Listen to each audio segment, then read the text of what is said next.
I have somewhat of a sophisticated example to give you. So consider that this is a cement wall whose dimensions are 10 meters by 20 meters. And it's a wall at the end of an aquarium where there's a large fish. Now, the aquarium is completely full. I don't care how far back behind my inkboard it goes. Makes no difference with the question I'm going to ask. Now, consider a window of the shape right here where the bottom portion is a shape of the graph of the equation y equals the secant of x. The upper portion is the upper semicircle, whose diameter is 2 meters. I want to compute the total force exerted by hydrostatic pressure on this entire front window.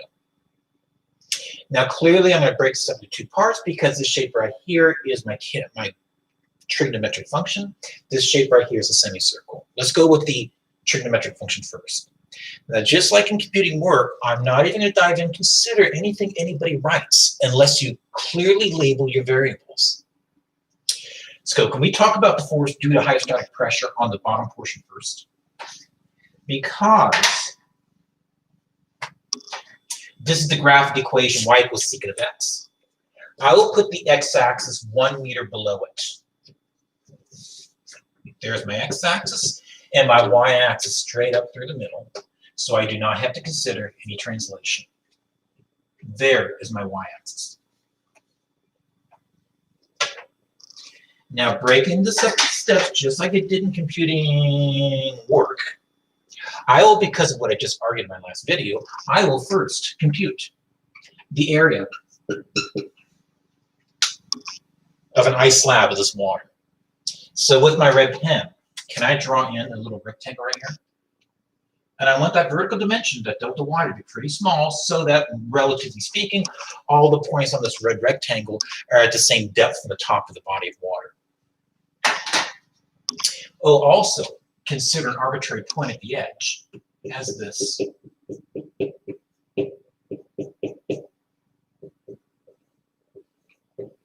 Is my red showing up okay? Decent. So the area of this rectangle, I think, is length times width. Here's the length. Here's the width. Here too, you know I'm in trouble. Eventually, that's going to become a dy when I take the limit of a Riemann sum. So I might as well take the time right now to rewrite this in terms of that. Because the graph of that equation, I think, is easy to do.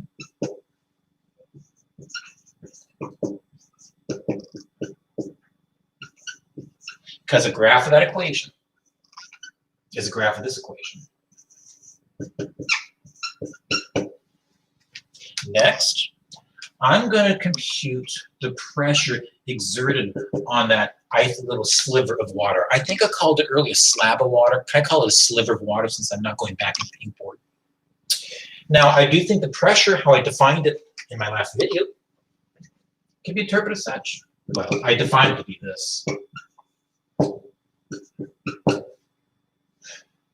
Now, can we assume the body of water behind the cement wall is completely filled to the top of the cement wall, and we're dealing with water, so its density is going to be this.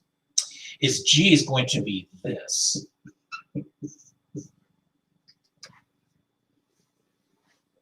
And of course, you understand it's measured in meters per second squared. And this is going to be measured in a typical fashion, kilograms per cubic meter. Now, the depth at which that ice slivers of water is residing can be computed as follows. With an ice sliver of water, isn't that located at this y value right here?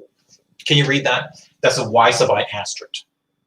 Yeah, you probably can't read it, can you? Oh my goodness. So that tick right there is located at y sub I asterisk. Now, I think this tick up here is located at 21. Because technically speaking, this length is 20. There's another 1, and so it's going to be located at 20 plus 1. Or excuse me, 20 plus 1, which is 21.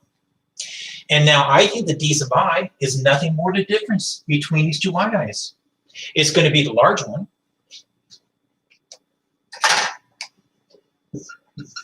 minus the small one.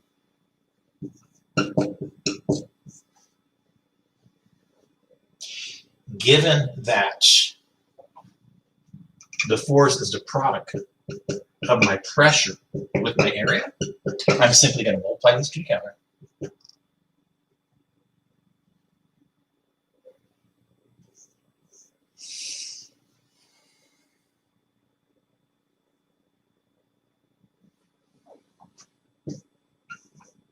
Do you mind if I spell and just check my arithmetic? 900, okay, looks good.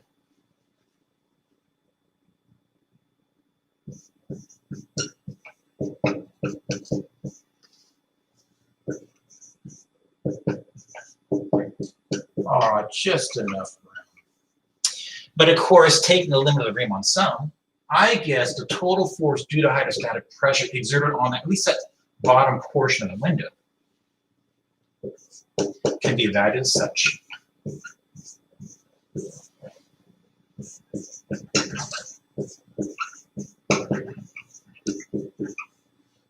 Oh, by the way, let's talk about my bounds integration. They're going to range from one extreme y value to another where the water resides. That's from this position at 1 to that position at 21. And if you don't mind, I am not going to evaluate these integrals. I'll leave that for you. Now, can you appreciate that I've not answered my own question? Now I got to deal with the upper portion of the window, but I don't have to choose my coordinate axis system in the same location. So if you don't mind, as far as the upper portion is concerned, I think I'd much rather place, did I use red for that? I would much rather place, no, I use blue, my x-axis here, my y-axis here. That way the equation of semicircle is easy. It's nothing more than this. Remember I had a diameter of 2. So let's do what I consider. A horizontal sliver of water.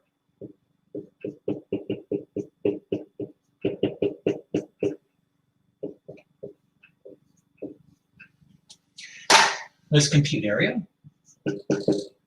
pressure, and force. Area is easy. Same as before. The only thing that's going to change is how I interpret x of I asterisk. I'll interpret it this way.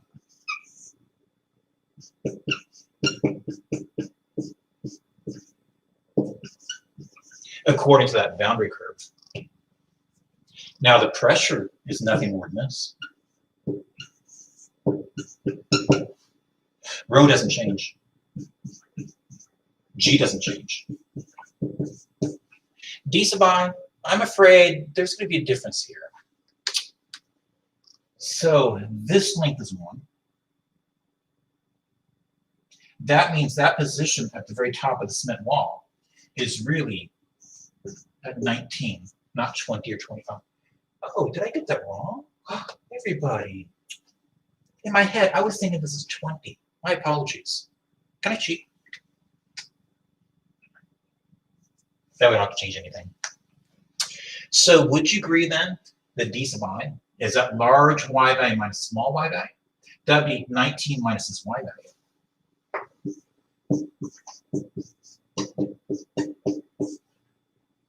Now that being the case, the force is the product of two things I have on the board. Oh, jeepers, more arithmetic. Shoot.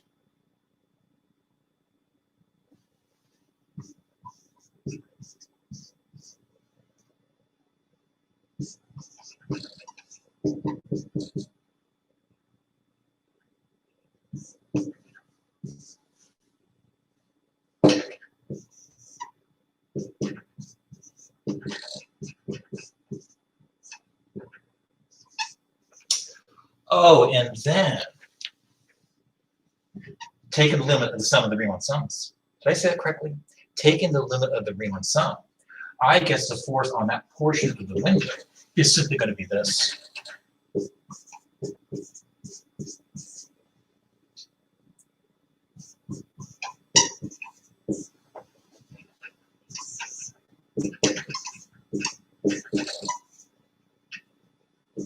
Or by bounds integration.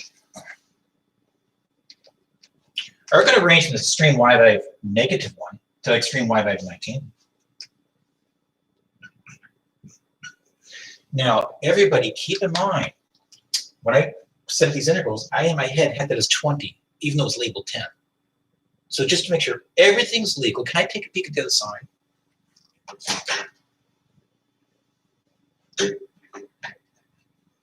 So I can tell in my head, I was thinking this still is 20, so if you don't mind, just changing this initial condition means everything's perfectly fine. And I gotta confess, in reality, it really is the sum of this integral with the one I had on the other side. So I think I'm leaving you with a pretty decent example in terms of level of sophistication for you to run with.